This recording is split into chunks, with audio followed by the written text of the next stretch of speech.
The Adventures of Tom Sawyer by Mark Twain, Chapter 5. The Pinch-Bug and His Prey. About 10:30 the cracked bell of the small church began to ring, and presently the people began to gather for the morning sermon. The Sunday-school children distributed themselves about the house and occupied pews with their parents so as to be under supervision. Aunt Polly came, and Tom and Sid and Mary sat with her, Tom being placed next to the aisle, in order that he might be as far away from the open window and the seductive outside summer scenes as possible. The crowd filed up the aisles, the aged and needy postmaster, who had seen better days, the mayor and his wife, for they had a mayor there among other unnecessaries, the justice of the peace, the widow Douglas, fair, smart, and 40, a generous, good-hearted soul, and well-to-do, her hill mansion the only palace in the town, and the most hospitable and much the most lavish in the matter of festivities that St. Petersburg could boast, the bent and venerable Major and Mrs. Ward, Lawyer Riverson, the new notable from a distance. Next, the belle of the village, followed by a troop of lawn-clad and ribbon-decked young heartbreakers. Then all the young clerks in town in a body, for they had stood in the vestibule sucking their cane-heads, a circling wall of oiled and simpering admirers, till the last girl had run their gauntlet. And last of all came the model boy, Willie Mufferson, taking as heedful care of his mother as if she were cut glass. He always brought his mother to church, and was the pride of all the matrons. The boys all hated him, he was no good. And besides, he had been thrown up to them so much. His white handkerchief was hanging out of his pocket behind, as usual on Sundays, accidentally. Tom had no handkerchief, and he looked upon boys who had as snobs. The congregation being fully assembled now, the bell rang once more, to warn laggards and stragglers, and then a solemn hush fell upon the church, which was only broken by the tittering and whispering of the choir in the gallery. The choir always tittered and whispered all through service. There was once a church choir that was not ill-bred, but I have forgotten where it was now. It was a great many years ago, and I can scarcely remember anything about it, but I think it was in some foreign country. The minister gave out the hymn, and read it through with a relish in a peculiar style which was much admired in that part of the country. His voice began on a medium key, and climbed steadily up till it reached a certain point, where it bore with strong emphasis upon the topmost word, and then plunged down as if from a springboard. Shall I be carried to the skies on flowery beds of ease, whilst others fight to win the prize and sail through bloody seas? He was regarded as a wonderful reader. At church sociables he was always called upon to read poetry, and when he was through, the ladies would lift up their hands and let them fall helplessly in their laps, and wall their eyes and shake their heads, as much as to say, "Words cannot express it. It is too beautiful for this mortal earth." After the hymn had been sung, the Reverend Mr. Sprague turned himself into a bulletin-board, and read off notices of meetings and societies and things, till it seemed that the list would stretch out to the crack of doom, a queer custom which is still kept up in America, even in cities away here in this age of abundant newspapers. Often the less there is to justify a traditional custom, the harder it is to get rid of it. And now the minister prayed. A good, generous prayer it was, and went into details. It pleaded for the church, and the little children of the church, for the other churches of the village, for the village itself, for the county, for the state officers, for the United States, for the churches of the United States, for Congress, for the President, for the officers of the government, for poor sailors tossed by stormy seas, for the oppressed millions groaning under the heel of European monarchies and Oriental despotisms, for such as have the light and the good tidings, and yet have not eyes to see nor ears to hear withal, for the heathen in the far islands of the sea, and closed with a supplication that the words he was about to speak might find grace and favor, and be as seeds sown in fertile ground, yielding in time a grateful harvest of good. Amen. There was a rustling of dresses, and the standing congregation sat down. The boy whose history this book relates did not enjoy the prayer. He only endured it, if he even did that much. He was restive all through it. He kept tally of the details of the prayer unconsciously, for he was not listening, but he knew the ground of old and the clergyman's regular route over it, and when a little trifle of new matter was interlarded, his ear detected it and his whole nature resented it. He considered additions unfair and scoundrelly. In the midst of the prayer a fly had lit on the back of the pew in front of him, and tortured his spirit by calmly rubbing its hands together, embracing its head with its arms, and polishing it so vigorously that it seemed to almost part company with the body, and the slender thread of a neck was exposed to view. Scraping its wings with its hind legs, and smoothing them to its body as if they had been coat-tails, going through its whole toilet as tranquilly as if it knew it was perfectly safe, as indeed it was, for as sorely as Tom's hands itched to grab for it, they did not dare. He believed his soul would be instantly destroyed if he did such a thing while the prayer was going on. But with the closing sentence his hand began to curve and steal forward, and the instant the Amen was out, the fly was a prisoner of war. His aunt detected the act and made him let it go. The minister gave out his text and droned along monotonously through an argument that was so prosy that many a head by and by began to nod, and yet it was an argument that dealt in limitless fire and brimstone and thinned the predestined elect down to a company so small as to be hardly worth the saving. Tom counted the pages of the sermon. After church he always knew how many pages there had been, but he seldom knew anything else about the discourse. However, this time he was really interested for a little while. The minister made a grand and moving picture of the assembling together of the world's hosts at the millennium, when the lion and the lamb should lie down together and a little child should lead them. But the pathos, the lesson, the moral of the great spectacle were lost upon the boy. He only thought of the conspicuousness of the principal character before the onlooking nations. His face lit with the thought, and he said to himself that he wished he could be that child, if it was a tame lion. Now he lapsed into suffering again, as the dry argument was resumed. Presently he bethought him of a treasure he had, and got it out. It was a large black beetle with formidable jaws, a pinch-bug he called it. It was in a percussion cap box. The first thing the beetle did was to take him by the finger.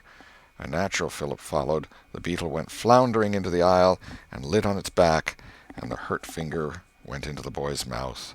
The beetle lay there working its helpless legs, unable to turn over. Tom eyed it, and longed for it, but it was safe out of his reach. Other people uninterested in the sermon found relief in the beetle, and they eyed it too. Presently a vagrant poodle dog came idling along, sad at heart, lazy with the summer softness and the quiet, weary of captivity, sighing for change. He spied the beetle. The drooping tail lifted and wagged. He surveyed the prize, walked around it, smelt at it from a safe distance, walked around it again, grew bolder, and took a closer smell, then lifted his lip and made a gingerly snatch at it, just missing it, made another and another, began to enjoy the diversion, subsided to his stomach with the beetle between his paws, and continued his experiments. Grew weary at last, and then indifferent and absent-minded. His head nodded, and little by little his chin descended and touched the enemy, who seized it. There was a sharp yelp, a flirt of the poodle's head, and the beetle fell a couple of yards away and lit on its back once more. The neighboring spectators shook with a gentle inward joy. Several faces went behind fans and handkerchiefs, and Tom was entirely happy. The dog looked foolish, and probably felt so, but there was resentment in his heart, too, and a craving for revenge. So he went to the beetle and began a wary attack on it again, jumping at it from every point of a circle, lighting with his forepaws within an inch of the creature, making even closer snatches at it with his teeth, and jerking his head till his ears flapped again. But he grew tired once more after a while, tried to amuse himself with a fly, but found no relief, followed an ant around with his nose close to the floor, and quickly wearied of that, yawned, sighed, forgot the beetle entirely, and sat down on it. Then there was a wild yelp of agony, and the poodle went sailing up the aisle. The yelps continued, and so did the dog. He crossed the house in front of the altar. He flew down the other aisle. He crossed before the doors. He clambered up the home stretch. His anguish grew with his progress, till presently he was but a woolly comet moving in its orbit with the gleam and the speed of light. At last the frantic sufferer sheered from its course and sprang into its master's lap. He flung it out of the window, and the voice of distress quickly thinned away and died in the distance. By this time the whole church was red-faced and suffocating with suppressed laughter, and the sermon had come to a dead standstill. The discourse was resumed presently, but it went lame and halting, all possibility of impressiveness being at an end, for even the gravest sentiments were constantly being received with a smothered burst of unholy mirth, under cover of some remote pew-back, as if the poor parson had said a rarely facetious thing. It was a genuine relief to the whole congregation when the ordeal was over and the benediction pronounced. Tom Sawyer went home quite cheerful, thinking to himself that there was some satisfaction about divine service when there was a bit of variety in it. He had but one marring thought. He was willing that the dog should play with his pinch-bug, but he did not think it was upright in him to carry it off. Chapter 6. Tom Meets Becky. Monday morning found Tom Sawyer miserable. Monday morning always found him so, because it began another week's slow suffering in school. He generally began that day with wishing he had had no intervening holiday. It made the going into captivity and fetters again so much more odious. Tom lay thinking. Presently it occurred to him that he wished he was sick. Then he could stay home from school. Here was a vague possibility. He canvassed his system. No ailment was found, and he investigated again. This time he thought he could detect colicky symptoms, and he began to encourage them with considerable hope. But they soon grew feeble and presently died wholly away. He reflected further. Suddenly he discovered something. One of his upper front teeth was loose. This was lucky. He was about to begin to groan as a starter, as he called it, when it occurred to him that if he came into court with that argument, his aunt would pull it out, and that would hurt. So he thought he would hold the tooth in reserve for the present and seek further. Nothing offered for some little time, and then he remembered hearing the doctor tell about a certain thing that laid up a patient for 2 or 3 weeks and threatened to make him lose a finger. So the boy eagerly drew his sore toe from under the sheet and held it up for inspection. But now he did not know the necessary symptoms. However, it seemed well worth while to chance it, so he fell to groaning with considerable spirit. But Sid slept on unconscious. Tom groaned louder, and fancied that he began to feel pain in the toe. No result from Sid. Tom was panting with his exertions by this time. He took a rest, and then swelled himself up and fetched a succession of admirable groans. Sid snored on. Tom was aggravated. He said, "Sid! Sid!" and shook him. This course worked well, and Tom began to groan again. Sid yawned, stretched, then brought himself up on his elbow with a snort, and began to stare at Tom. Tom went on groaning, and Sid said, "Tom! Say, Tom!" No response. "Here, Tom! Tom! What is the matter, Tom?" And he shook him and looked in his face anxiously. Tom moaned out, "Oh, don't, Sid! Don't joggle me!" "Why, what's the matter, Tom? I must call Auntie." "No, never mind. It'll be over by and by, maybe. Don't call anybody." "But I must. Don't groan so, Tom. It's awful. How long you been this way?" "Hours. Ouch! Oh, don't stir so, Sid. You'll kill me." "Tom, why didn't you wake me sooner? Oh, Tom, don't! It makes my flesh crawl to hear you. Tom, what is the matter?" "I forgive you everything, Sid. Oh, everything you've ever done to me. When I'm gone—" "Tom, don't you ain't dying, are you?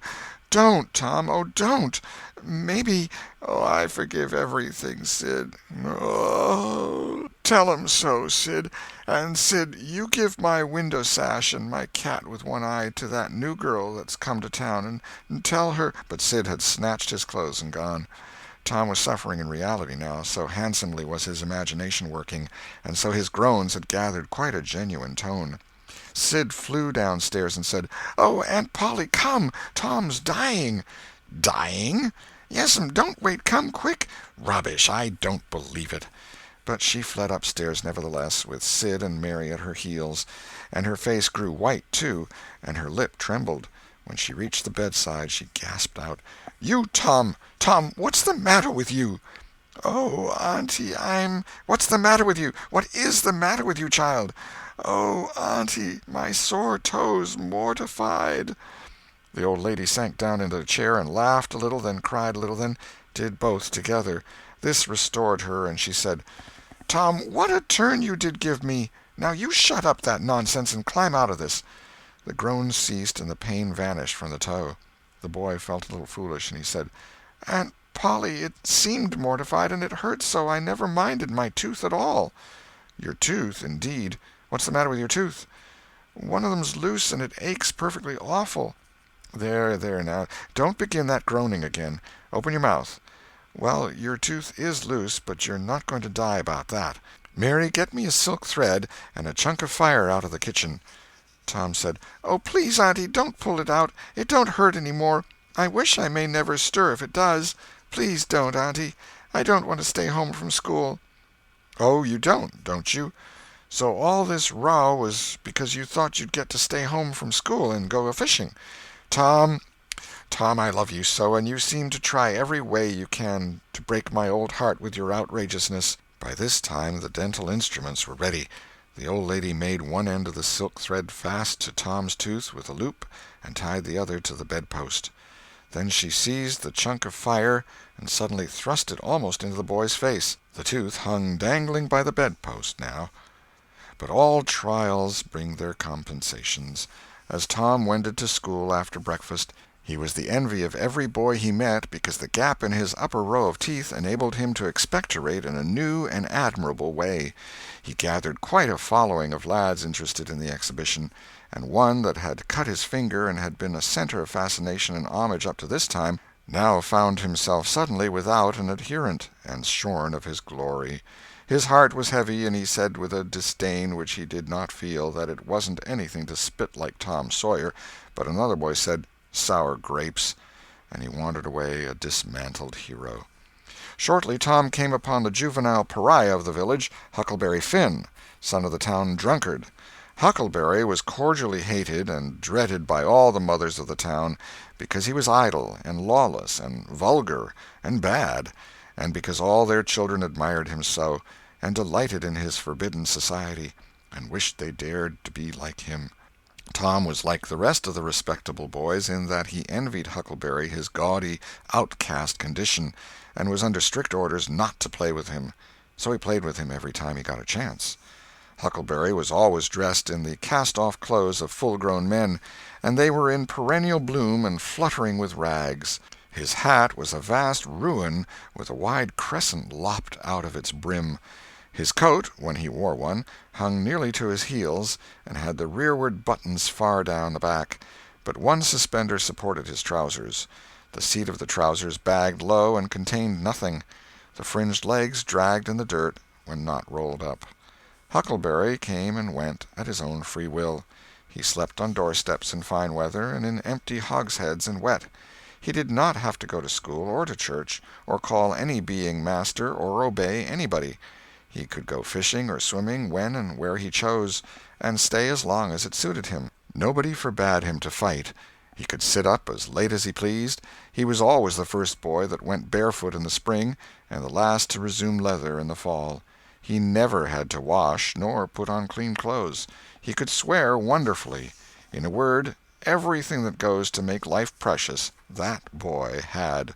So thought every harassed, hampered, respectable boy in St. Petersburg. Tom hailed the romantic outcast.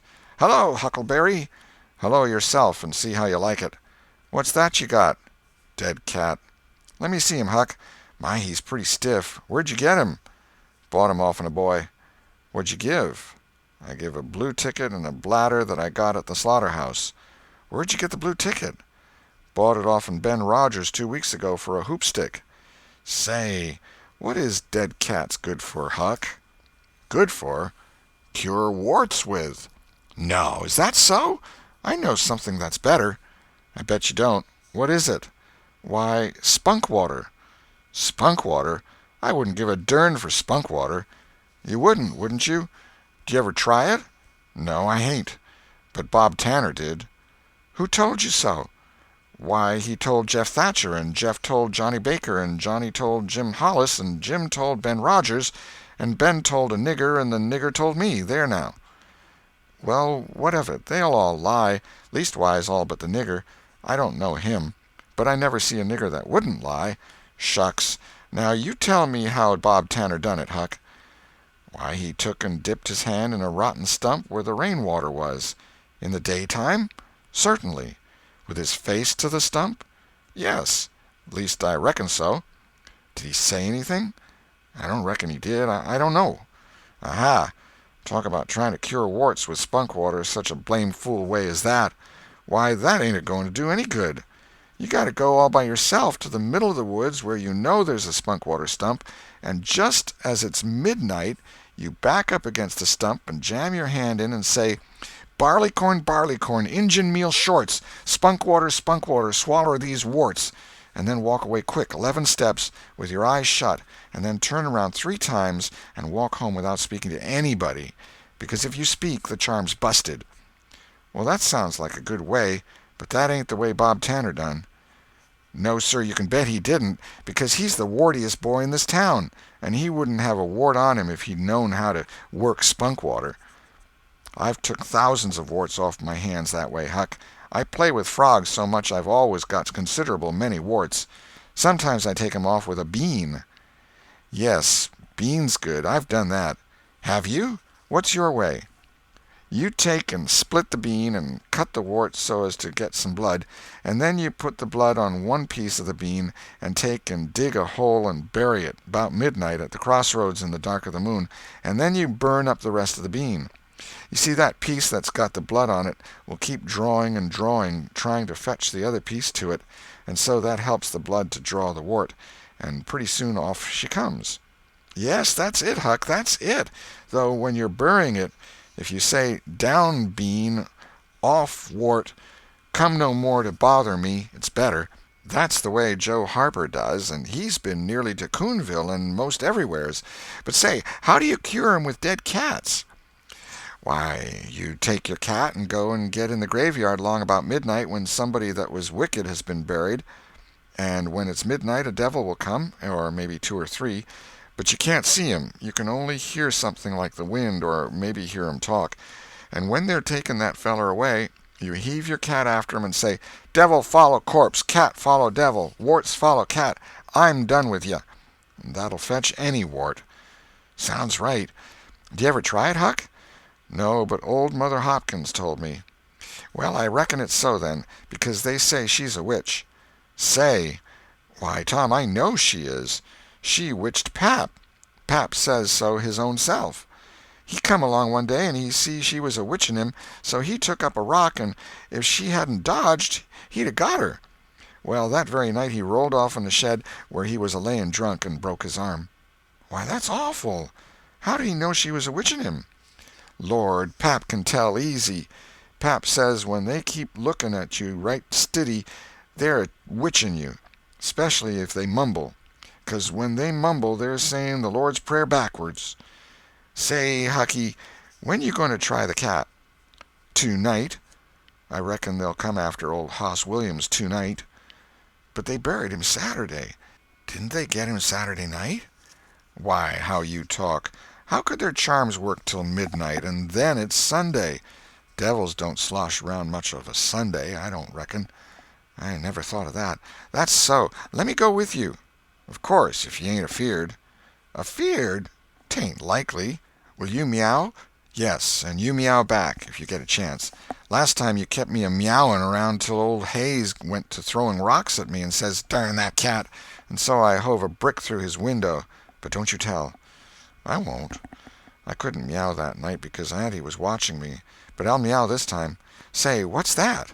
"Nothing but a tick." "Where'd you get him?" "Out in the woods." "What'll you take for him?" "I don't know.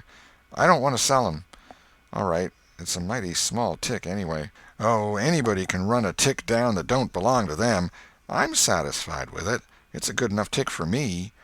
"Sho, there's ticks a-plenty. I could have 1,000 of 'em if I wanted to." "Well, why don't you?" "Because you know mighty well you can't. This is a pretty early tick, I reckon. It's the first one I've seen this year.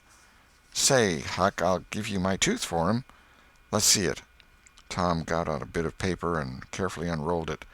Huckleberry viewed it wistfully. The temptation was very strong. At last he said, "Is it genuine?" Tom lifted his lip and showed the vacancy. "Well, all right," said Huckleberry. "It's a trade." Tom enclosed the tick in the percussion cap box that had lately been the pinchbug's prison, and the boys separated, each feeling wealthier than before. When Tom reached the little isolated frame schoolhouse, he strode in briskly, with the manner of one who had come with all honest speed. He hung his hat on a peg and flung himself into his seat with businesslike alacrity. The master, throned on high in his great splint-bottom arm-chair, was dozing, lulled by the drowsy hum of study. The interruption roused him. "Thomas Sawyer?" Tom knew that when his name was pronounced in full it meant trouble. "Sir." "Come up here. Now, sir, why are you late again, as usual?" Tom was about to take refuge in a lie when he saw two long tails of yellow hair hanging down a back that he recognized by the electric sympathy of love. And by that form was the only vacant place on the girl's side of the schoolhouse. He instantly said, "I stopped to talk with Huckleberry Finn." The master's pulse stood still, and he stared helplessly. The buzz of study ceased. The pupils wondered if this foolhardy boy had lost his mind. The master said, You did what?" "Stopped to talk with Huckleberry Finn." There was no mistaking the words. "Thomas Sawyer, this is the most astounding confession I have ever listened to. No mere ferule will answer for this offense. Take off your jacket." The master's arm performed until it was tired and the stock of switches notably diminished. Then the order followed. "Now, sir, go and sit with the girls, and let this be a warning to you."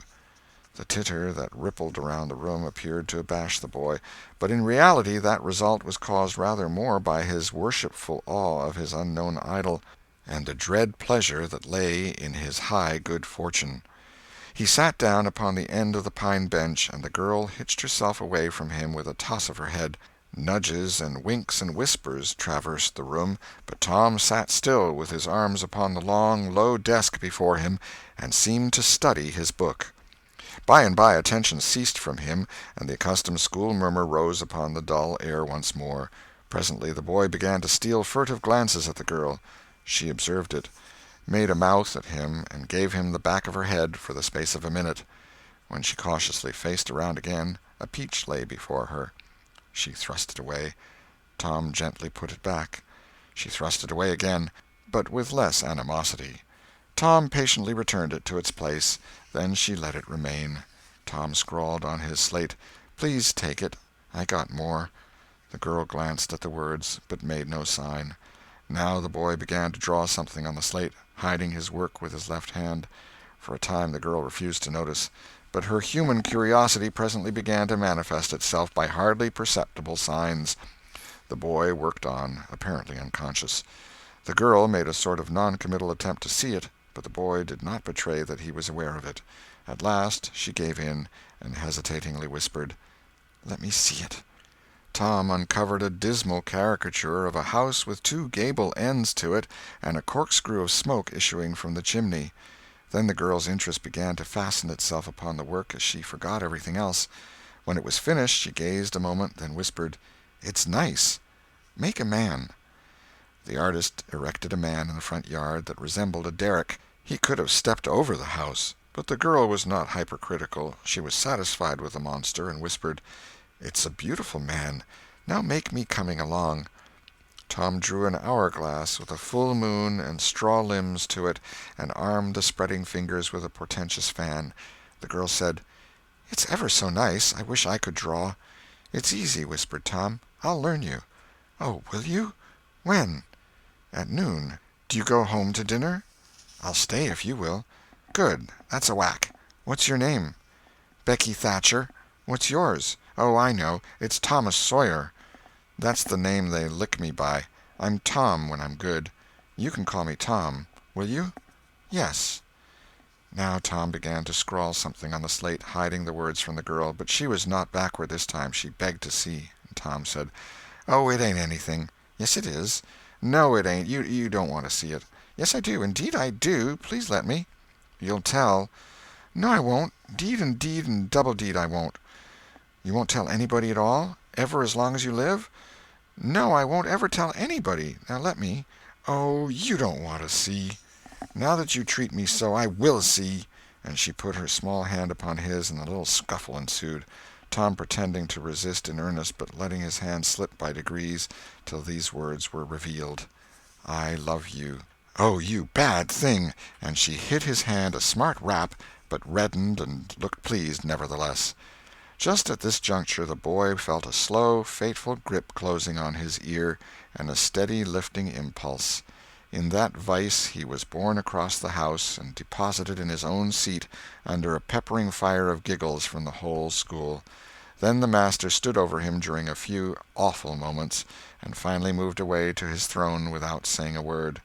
But although Tom's ear tingled, his heart was jubilant. As the school quieted down, Tom made an honest effort to study, but the turmoil within him was too great.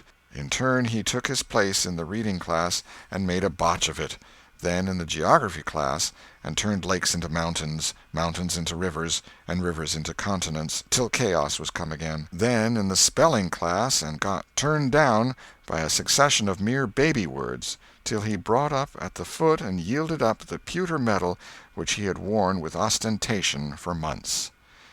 End of chapter 6.